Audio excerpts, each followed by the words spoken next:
Hi, 7th grade. Today I'm going to be going over expressions with dummy subjects.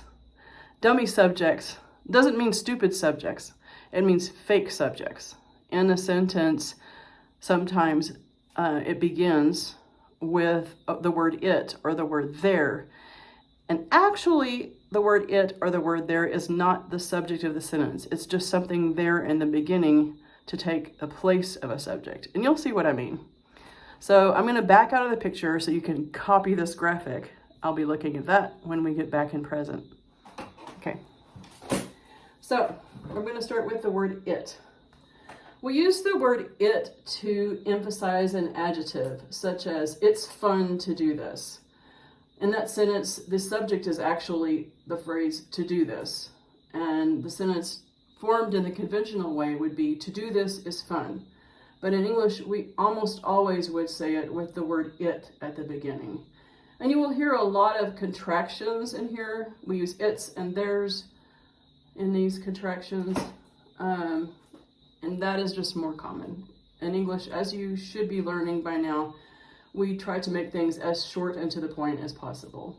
Another example of emphasizing an adjective is up above there. It's hard to hear her speak.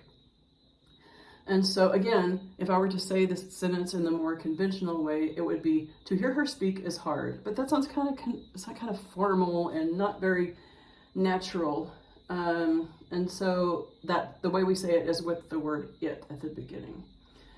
Often we use it with weather and time. Maybe talking about Canada and it snows a lot there. So we're talking about weather. It's warm outside. It's raining. It's raining is probably the most common one of these. And then with time, we would say it's getting late, or it's early. You don't need to be here yet, or it's summertime, or it's lunchtime, or it's time to go to bed. It's 2 o'clock. It's midnight. Go home. So all of these use the word it at the beginning, and we still have more. Sorry about my stuttering.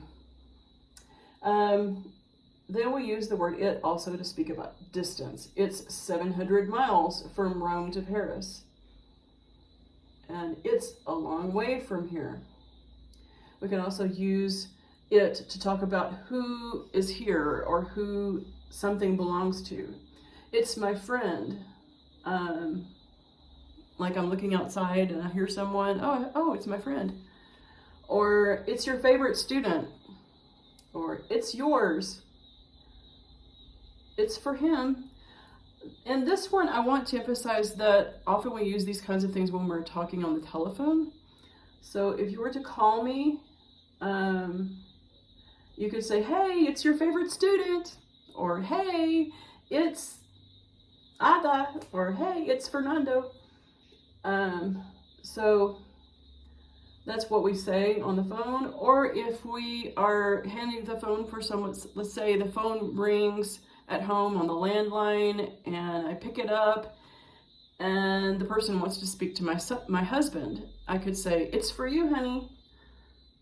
Okay, so those are all expressions with the word it. And there's a few more expressions down here at the bottom. It looks like we're almost home. Another one that I didn't write up there is, it looks like rain.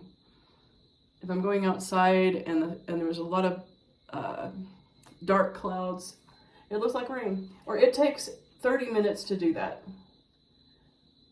It's crazy. It's crazy out there. It's always darkest before the dawn is an old saying in English.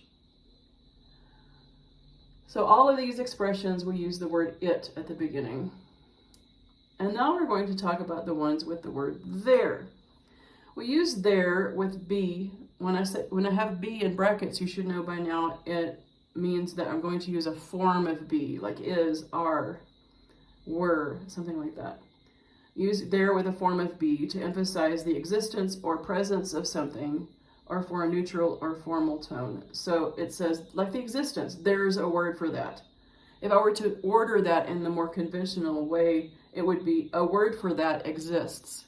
But we don't usually use the word exist in English, especially not in speech. So this is the way we get around using the word existence. Or there's a hole in my shoe. I definitely would not want to say, hey, a hole in my shoe exists.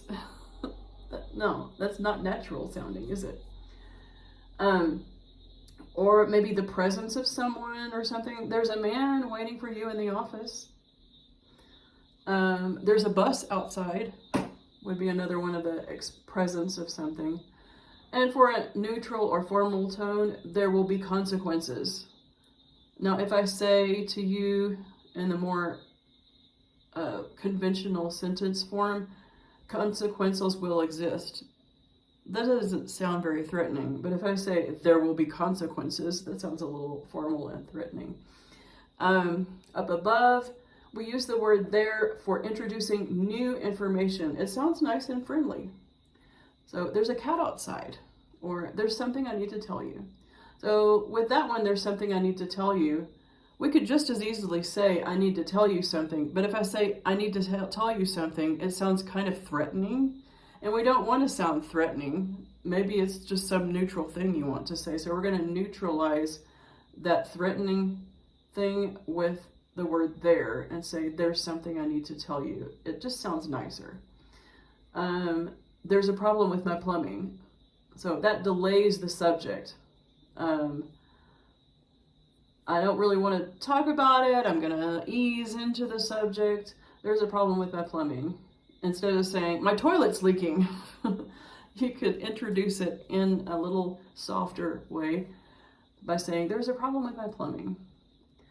I did write a side note there that theirs is kind of like saying I in Spanish. Hay bananos en la refri, you could say.